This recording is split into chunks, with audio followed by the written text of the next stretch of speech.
I'm leaving. I'm going to England, and this is the thing. I've been telling people that I'm leaving Edmonton, and no one's asked me why. Everyone, I'm just like, I'm leaving Edmonton. They go, yup. Of course you are. I'm going to England. I'm working on my accent. Not my British accent. I'm working on my Alberta accent. I'm trying to get rid of it. I've been trying to get rid of it for a long time. I knew because the first time I went to university in Halifax for like 2 years, like when I was like 18 years old. I remember everyone there, like when I'd meet them, they'd be like, "Where are you from? Where is that accent from?" And I'd be like, "What fucking accent are you talking about? What do you mean?" They'd be like, "That neck-based accent. What? Where is that from exactly?" And I got rid of it mostly, and I went to Toronto, and I visited a friend that I grew up with, and he was introducing me to all his friends. He's like, "Fuck, Billy, come over here, fuck. Meet Randy and Georgie and Donnie. They're fucking great guys, man." And they were all standing there like, "That's not our names, and why don't you sound like he does if you grew up together?" And I was like, "Oh shit, I went to school. Yeah.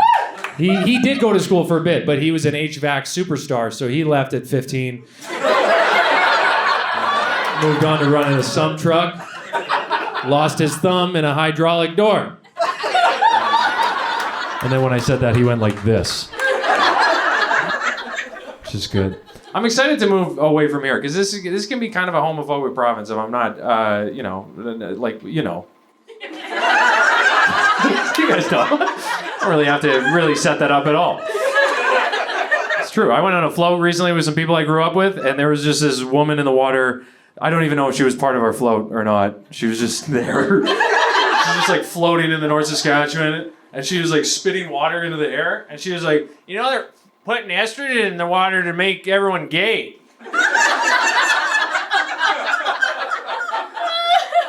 And then no one laughed except for me.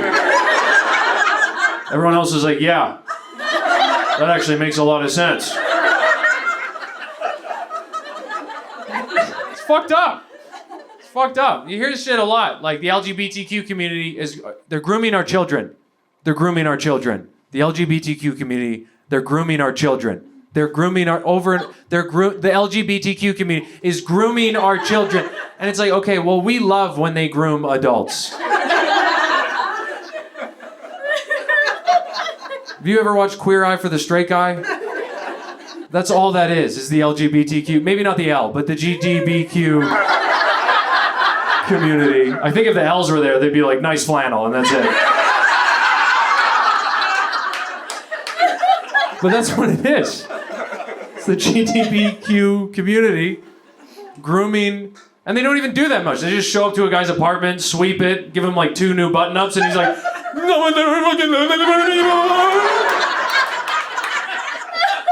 "Well, maybe we start grooming him a little earlier. We won't have to deal with this mess on TV."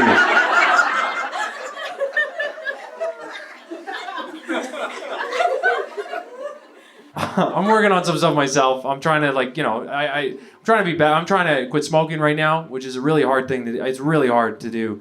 I think the hardest part about quitting smoking is when.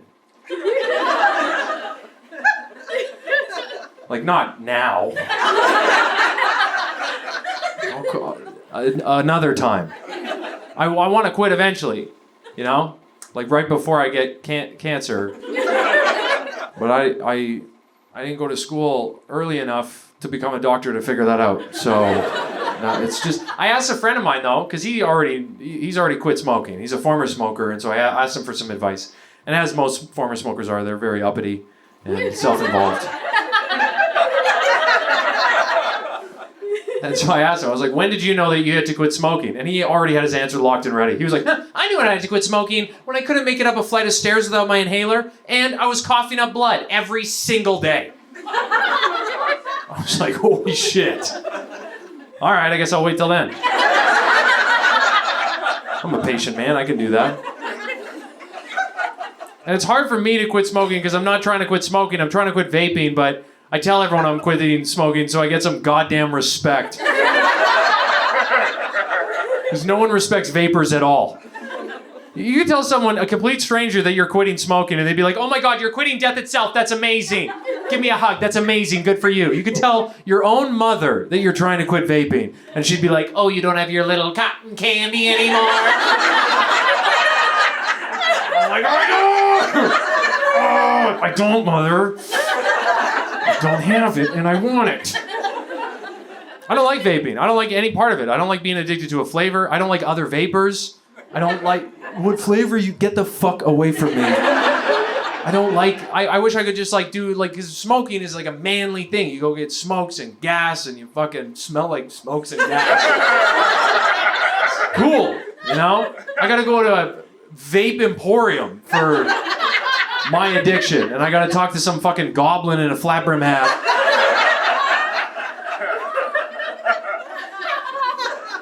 And the last time I went in, I asked the guy for a vape. I wanted another vape of the one that I had. I was like, I want one more of these, please. And he was so smarmy. He was like, huh, you haven't heard?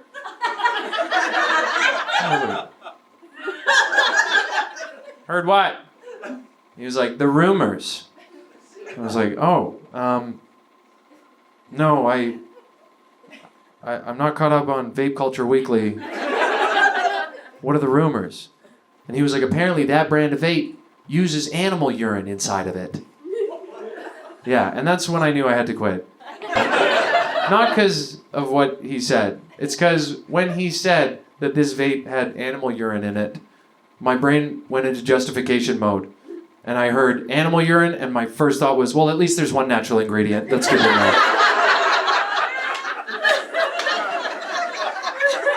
I'm trying to get my dad to quit smoking, which is... Man, he's older now. He's older. He's like almost 70, and he's still... Like, you think taking candy from a baby's hard. Try taking darts from an old man. Holy shit. By the time you reach 40... But he's eating weed now, which is like a good middle ground, I feel like. Not like by the bushel. He's not eating the flower itself. He's eating edibles, but he's like the perfect candidate for marijuana. Because he was a very high-strung guy. When I was growing up, all my memories of my father are him at a minor league hockey rink holding onto the glass, screaming his lungs out at like a 15-year-old ref. Like, what the fuck was that? You need a pair of glasses? You call that a call? What the hell is that? That's not a penalty. Like, screaming at this kid. And I'm not on either team. I wasn't even playing that day. He was like, we gotta make a pit stop before dinner. I know Tanner's reffing tonight and we got some beef. Keep an eye on these fucking refs. And he hates weed too. Like, he hated weed growing up, and anytime someone did something that he didn't approve of, he just like thought that they were like on drugs. Like, we pull up to a red light, and if the car beside us had tinted windows on it, he'd look at him and be like, fucking doper. Look at him. He's on dope. That's why his windows are tinted. He doesn't want anyone to see how fucking high he is on dope. He's a goddamn doper. And now he's eating weed, the hypocrite. And he always tries to pretend like he's doing something else. Like, we'll about to start a movie, and he'll be like, pause it, I gotta check the fridge. I'm like, okay. He opens the fridge, and he takes his little gummy out, and he goes to put it up to his mouth, and he looks around, scans the room, and we always lock eyes, right? Because I'm watching him, because I'm fucking high, too. I'm like, no way. We always lock eyes, and he says the same thing every time. He puts it up to his mouth, he looks around, he's like, it's just for sleep.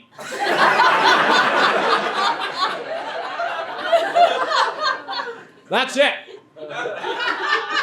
It's not for getting high and all that. Look, I'll do it in front of you. I'm not a fucking doper. Look, I'll do it right in front of you. Not a goddamn doper. I'm like, okay. He comes, sits down, we turn on a movie, and within 15 minutes, he looks over at me like this. He's like...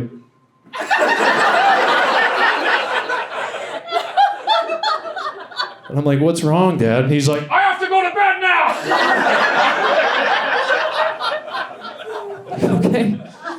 Then he goes to bed, wakes up the next morning. I'm like, how'd you sleep, Dad? And he's like, fucking brutal nightmares, brutal fucking nightmares.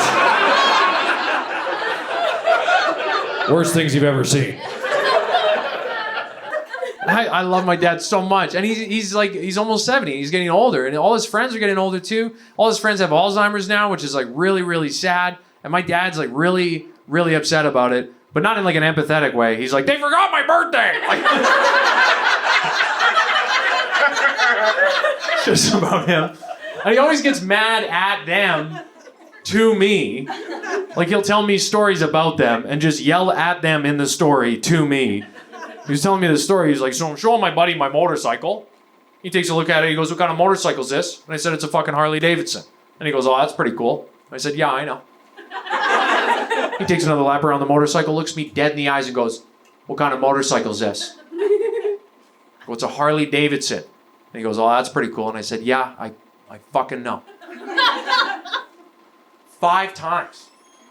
This guy asked me the same question 5 times. It's like, I get you got Alzheimer's, buddy, but Jesus Christ, 5 fucking times with the same goddamn question over and over and over, and I gotta fucking keep answering 5 fucking times. How much breath do I got to answer the same fucking question 5 fucking times? And I was just sitting there quietly because I didn't know how to tell him that this was actually the 5th time he told me that story.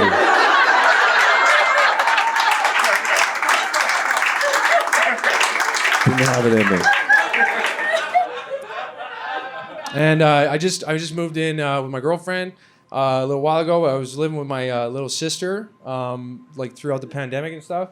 And thank you 2 people for laughing at that. I live with my little sister. She's great. She's a witch.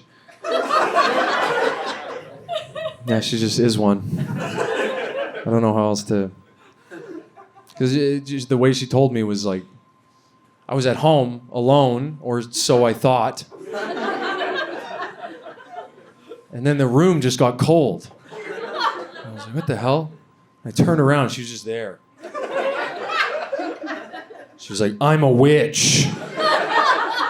And I started laughing, and then she got mad at me for laughing. She's like, oh, you don't think I'm a witch? And I was like, no. I do now. Because you just read my fucking mind.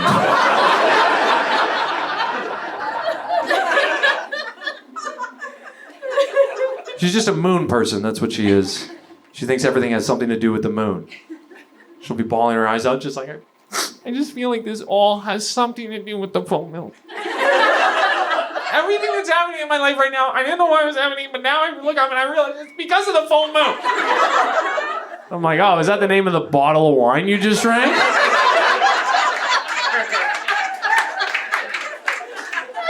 Because it's no longer full, I'll tell you that. I don't think it's her fault, though, because growing up, me and my older sister, we used to write Hogwarts acceptance letters for ourselves. Yeah, and then tell my little sister she didn't get in. But we weren't allowed to beat her up, but we could punch her in the heart. We knew where that was. And we used to tell her all the time, like, maybe when you're our age, you'll get a letter in the mail. Sure enough, a few years goes by. She does get a letter in the mail. Spoiler alert, my mom wrote it.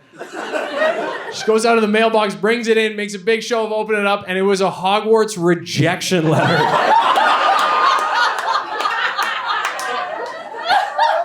So now I get it, because that's like her villain origin story. That's where she came up, and now her friends, her and all of her friends, they're all witches, and they all cast spells in the ravine, and I'm like, all right, as long as you're in a group in the ravine, it's fine. Her and her friends were over, and then I heard my friend's name come out of, one of her friends said my friend's name. And so I started eavesdropping, and one of her friends admitted that she liked one of my friends. And I barely made it out. I barely was, because they're 19. They all just sound like young geese to me. And I like leaned in, and I hear one of them be like, I kind of like him.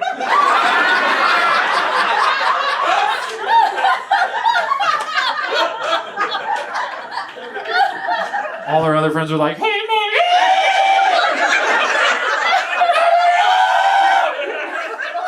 Let's cast a spell. Let's cast a love spell. They ran out in the ravine and cast a love spell on my friend. And I was just picturing my friend in his apartment at that moment playing video games as hard as he can. And unbeknownst to him, somewhere in a field a few kilometers away, there's just like 6 white girls going, and he's like, what the hell is this? I've never felt this feeling before in my life. I do not recognize this feeling. And they're in the field like, I feel like it's working! It feels like it's working! And then he just gets up and goes and jacks off because it wasn't hunger. Which is actually how you defend yourself against spells. I don't know if you know that. You just rub one out. Anytime I've ever felt like jerking off, I'm like, someone's trying to bewitch me right now.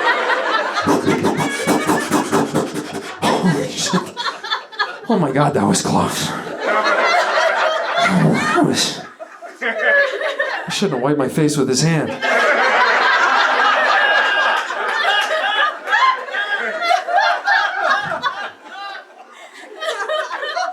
I just personally think it's kind of fucked up to cast a spell upon someone and get them to do something that they don't even know they want to do.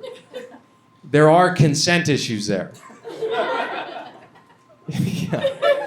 Yeah, but it's girls, so it's like a fun violation of consent.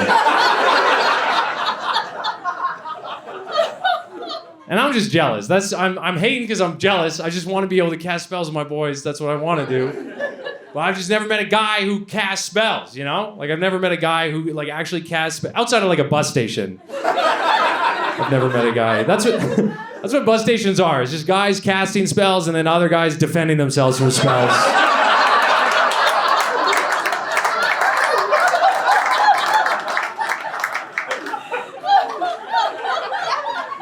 I would love to cast spells with a bunch of friends. Like, just a bunch of dogs, you know what I mean? Like, it'd be less gothic, probably less feminine, more like, you know, just like on the surface, like sportsy, you know? Right, we all have jerseys on. Put our hands in the middle and one guy would be like, all right, on 3, 1, 2, 3. I hope she sucks your dick!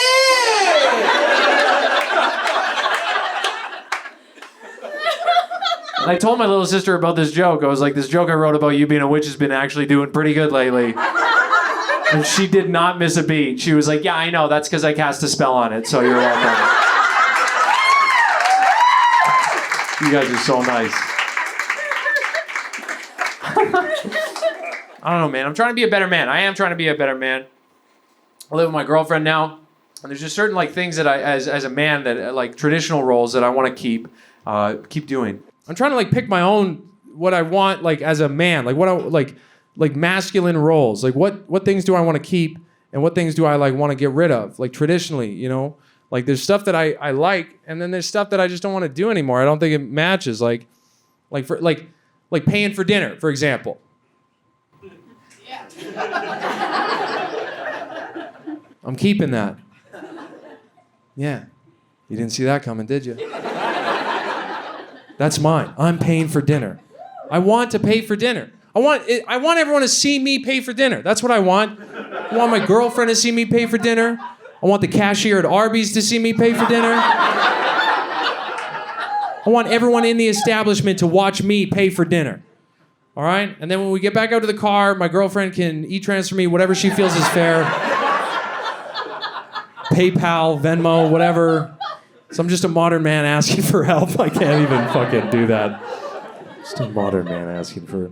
I was watching... this is going to be like a... kind of an Edmonton-centric joke, but whatever. I was watching Hope and Garden TV with my girlfriend, and it was a show about Connor McDavid's girlfriend, and Connor... Well, it was Connor McDavid's... It was about Connor McDavid's girlfriend, and... but he was there. She was showing off their house that she's designed. She did all the interior design on this house. And then Connor's just like... she's there. And she's really designed this place. Like, a lot of care and thought has gone into this. And she really knows what she's doing and what she's talking about. And then he's just there. And she like kind of felt like she had to include him. That's what it seemed like. Every once in a while, she'd throw him a softball, right? She'd be walking around. She'd be like, "This is an 18th century piece from a French artist. We actually got this at a collector's auction, and it was quite a bit of money, but it really ties everything together, I think."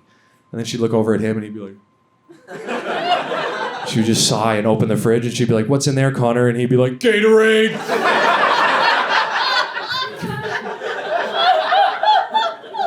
Then she was getting kind of annoyed with him, I could tell, right? Because they get to the bathroom and she just points in there. She's like, "What's in there?" And he's like, "The bathroom?" She's like, "Why do you like the bathroom so much?" And he's like, "I like baths." That's embarrassing. And my girlfriend started laughing. She's like, "Why is that embarrassing?" And I was like, "I don't know, guys just don't really take baths." She was like, "Yeah, but why would that be embarrassing for a man to take a bath?" And I was like, "My penis floats."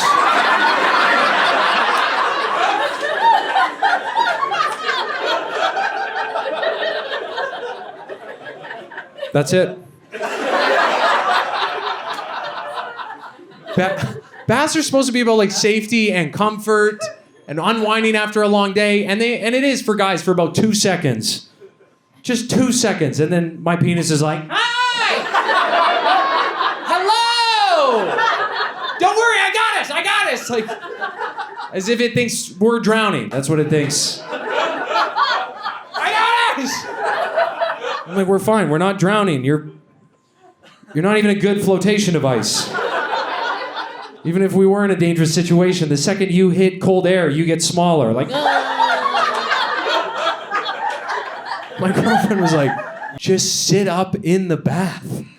I was like, "Then my tits are cold."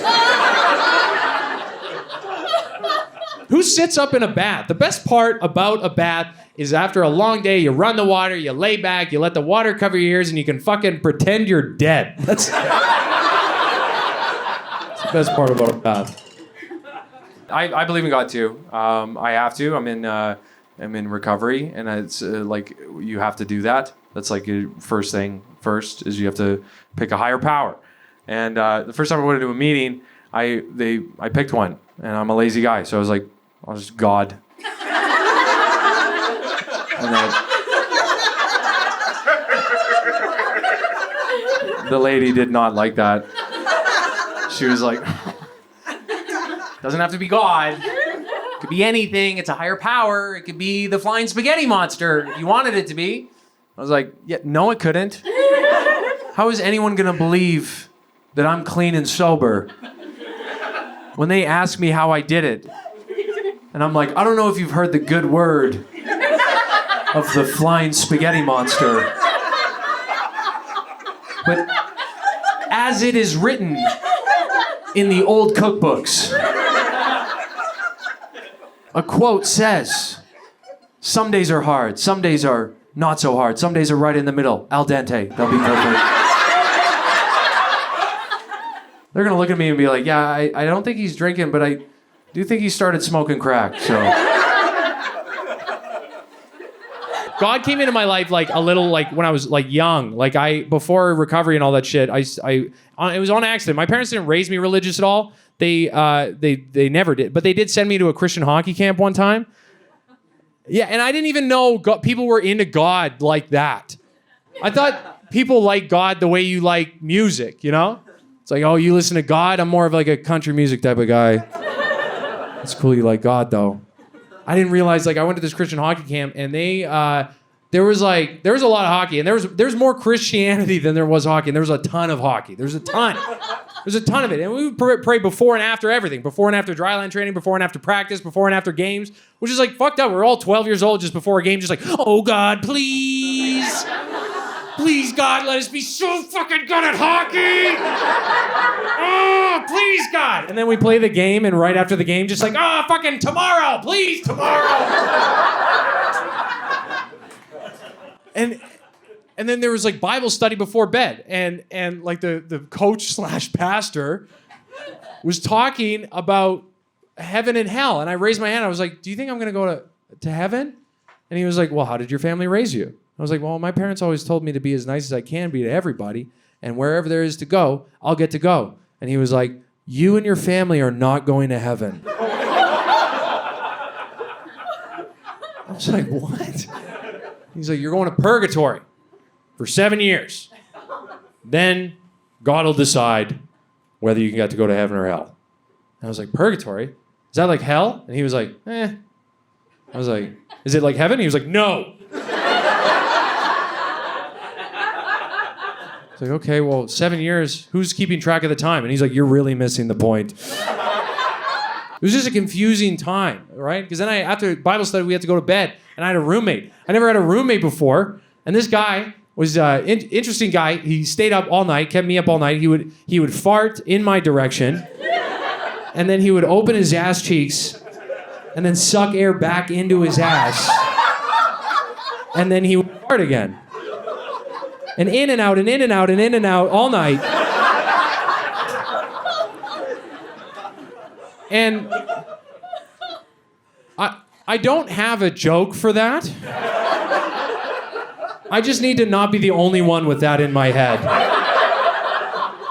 Because I left there confused. I was like, is God real? Is he not real? The Holy Ghost was coming out of this kid's ass. He must be onto something. So I went to go find out. I went to the field by my house to find out if God was real or not. And I insulted God. That's what I did. I insulted God to see if God would do anything. And the insult I chose was one I learned at camp. And it was suck my dick. We learned it at camp. We'd say it to each other. And the coaches would all be like, don't fucking say that. Men don't do that to each other. And we were wearing helmets. We were like, like we didn't give a fuck. And we just liked making adults angry. I didn't really know what that meant. Didn't realize the homophobia that was around Christianity. And I went out to the field and I gave God the finger. And then I said, suck my dick. And then I was like,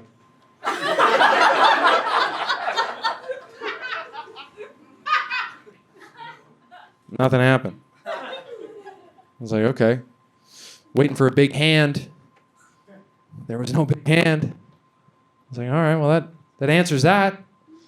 So I walked back into my house, and then my parents called me upstairs and sat me down and told me they were getting a divorce.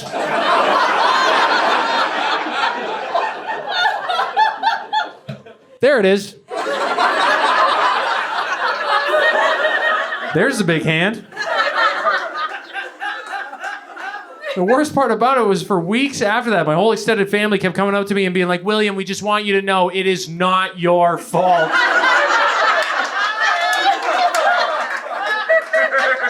It's like, I think it was.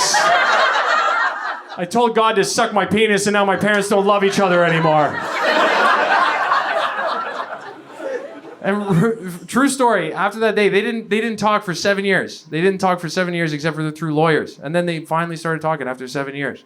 And I was like, is that purgatory? Is that what that was?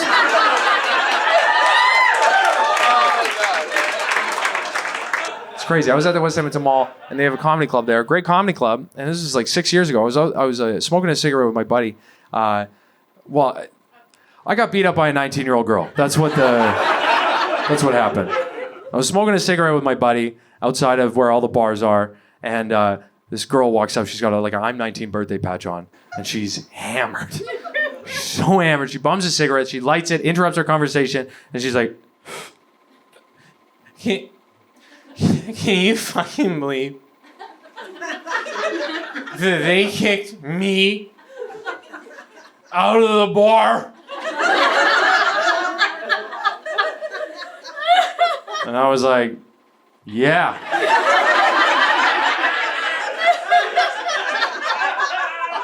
And then she beat the shit out of me. Beat the shit out of me right there. Knocked me back into this metal bench. And it was a hard hit, and I'm not proud of this, but honestly, I was sitting there and my first thought was like, what am I gonna do? Let some fucking lady beat me up? So I go to get up and boom, she hits me again. And I'm like, holy shit. I am gonna let a lady beat me up. And I keep trying to get up. She keeps knocking me over, and I'm like, it's starting to sink in that I can't escape. And I know I said she was 19, but she wasn't like a 19 like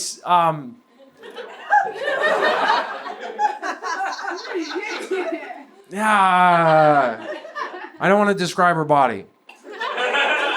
I don't want to do that. I feel like that's too low. I don't want to body shame my abuser. I don't want to do that. So I'll just say she was the best football player I've ever met. Hands down. Because I couldn't get up this way or she'd knock me over, but I'm on a bench, so I start trying to slide to get out of the way. But every time I do that, she'd like hit me in the chest and then like cover the zone.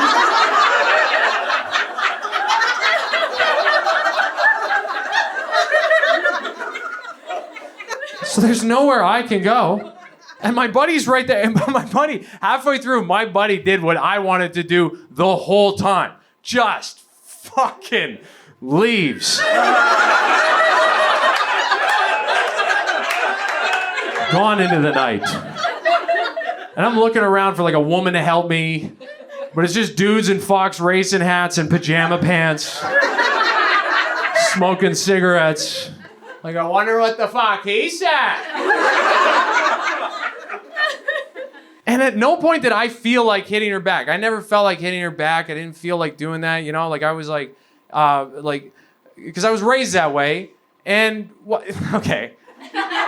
It's not because I'm a good man. I'm a coward. I felt her grip strength and I shut down immediately. The second I felt her fingers on my shoulders, I just, like... Same response as a bear attack. Just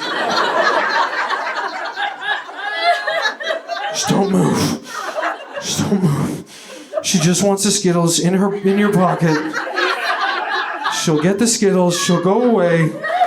She'll feed her cubs. He'll be able to crawl to safety at some point. I just went limp. But I'm glad that I didn't hit her back. I'm glad. I'm proud of that. I'm proud because I was raised to never hit a woman. And I'm glad that when I was put in a position to maybe do that, I didn't do that. Because that would be scary the other way around. To be raised, never hit a woman, your whole life thinking, like, I never hit a woman. I never hit a woman. I never hit a woman. I never hit a woman. I never hit a woman. One day one woman hits you, you just look down at your hand and it's like, it's time! Like,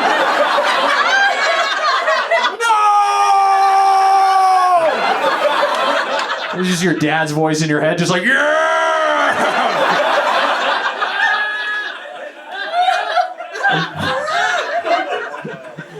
I'm glad that wasn't the case. I'm glad because her friends saved me. A bunch of women saved me. A bunch of girls saved me. 19-year-old girls. It was her birthday. They all came out and like ants picking up a stick, just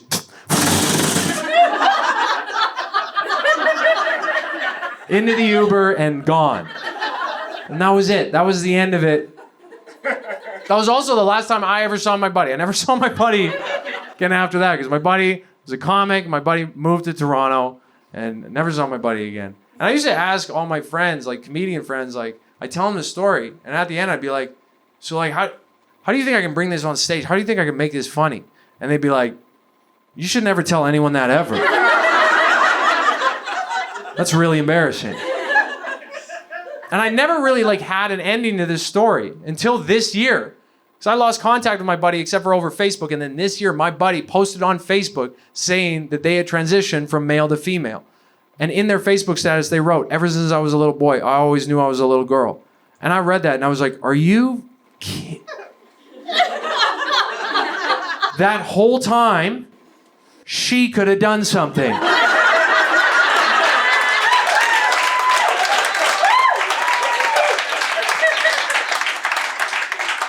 You were a lady the entire time? And you just stood by and look, beautiful woman, just a shitty friend is what I'm saying. It's a shitty friend. And I'm not trashing her for her choices or who she is, because I often have days where everything's not okay inside, but everything outside's okay. I look around, it's a sunny day, but inside it is not. I don't know if you can relate to that, but for me, when I'm feeling like that, I always go through a checklist to make sure I've been doing all this stuff that I'm supposed to be doing, just so I don't drink again. And I was having this a little while ago. I was having this inside, not feeling good. So I went through my checklist. I was like, okay, have you been sleeping okay? I was like, yeah, I've been sleeping okay. I was like, okay, have you exercised recently? I was like, yeah, I've exercised recently. And I was like, all right, well, that's the end of the fucking list. What is this? Who am I? What is going on? And then I just had this thought. I was like, oh my God. What if I'm trans? What if that's why I'm feeling so like messed up inside? Is because I'm not outside living my best life as a woman. And then I ate a sandwich and I was like, holy shit, I was just hungry. What the?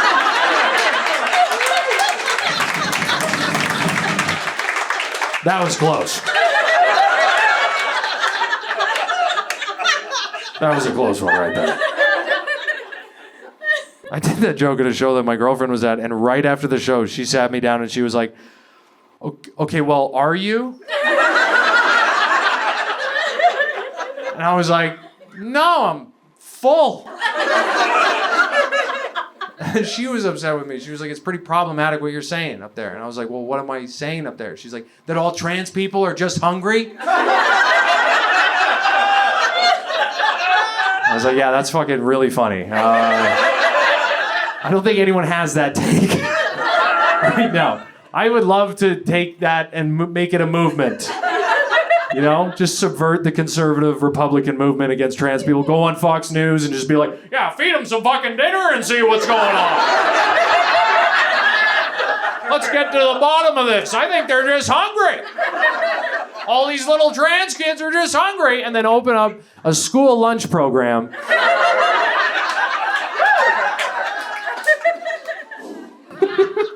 Just feed all these kids. Same amount of trans kids at the end, except they'll just be like, no. I'm full. All right, well, that was the stuff that, holy shit. Thank you guys very much for getting on board with that. That is, I really appreciate that. I'm gonna do my closing joke, and I got two jokes. One is a joke, and the next is a story. A little story. Does that sound good? You guys good with that? Okay. So I used to drink because I was angry, and now I don't drink. So I'm pretty pissed a lot. I get angry a lot, and I've had anger problems, and so I went to a therapist over it, and I talked to them, and the therapist informed me of something. The therapist told me that anger is a secondary emotion, that fear is the primary.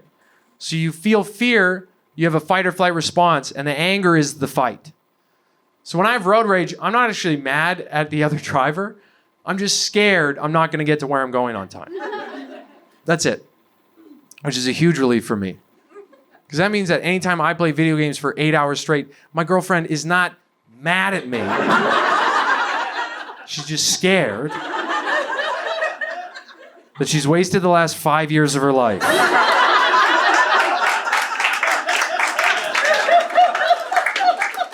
And I know a thing or two about like driving. Like you guys, anyone here have road rage? Fuck yeah. I can tell that you guys don't really, but the people who were quiet were like, on the way here.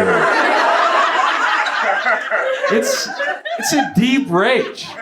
It's always fucked up when I've been driving before and like this is a small place, you know? I'll be driving behind someone and I'll be like, this guy's a piece of shit. I hope his family fucking burns in hell. I hate this guy. I pull up and I know him. I'm like, oh, hey, what's up, man? Just turn on a blinker, take another. I fucked up one time I was driving and I lost my temper, man. I got cut off by a truck, like a big truck. I don't know what kind of truck it was, but it was just like one of those, like I'm not a truck guy, but it was just like one of those trucks that's like, you know, like it's like also a Rottweiler, you know, like.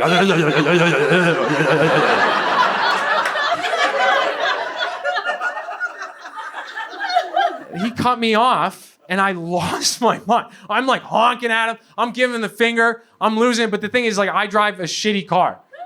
Like then and now. I drive a 1993 purple Dodge Neon. Yeah. 3 doors are purple, 1 silver. That's me. My car. So when I honk at him, it doesn't sound threatening. It doesn't sound like, hey, get out of my way. It just sounds like, it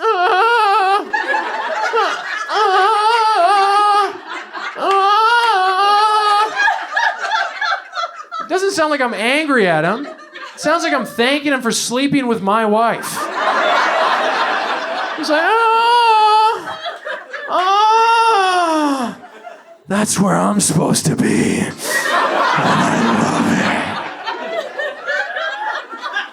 it. But I know what that sounds like. So I still got the middle finger going. And I'm giving it to him big time. And then I see him see me giving him the middle finger, and he hits the brakes and then starts following right in behind me. Yeah, and I've never gone from like, I'll fucking kill you, to I'm gonna die. I'm gonna die. For sure I'm gonna die. I'm trying to like get away from him because like I look out my window, I can't see his windshield. I just see his grill just like, like coming at me. And I'm trying to go faster, and I can go my car will, obviously it will go faster, but it's a shitty car, so it takes a second, you know? Like if you ever driven a shitty car before, it'll do what you ask it to do, but there's always this half second of hesitation before it does. Like I'll put the gas to the fucking floor, and there's just this half second where my entire car is just like, for fuck's sake.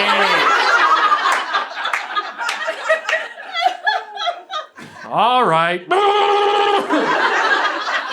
Only going like 20 kilometers faster.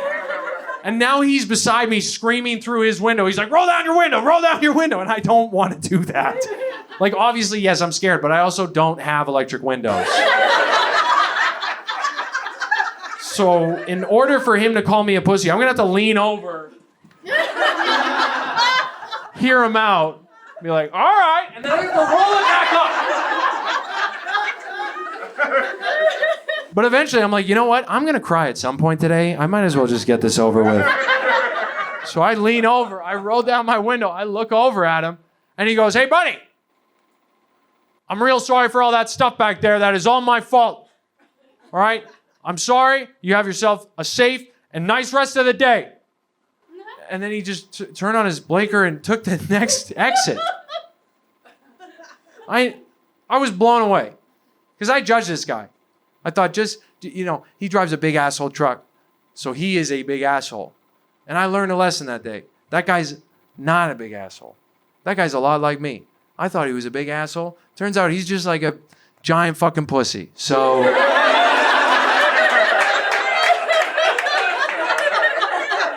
Anyways, I followed him home and I fucked his wife. That's what I did. You guys, that's it for me. We're going to take an intermission now. Thank you guys so much for coming out to this. I really appreciate it. It means a lot.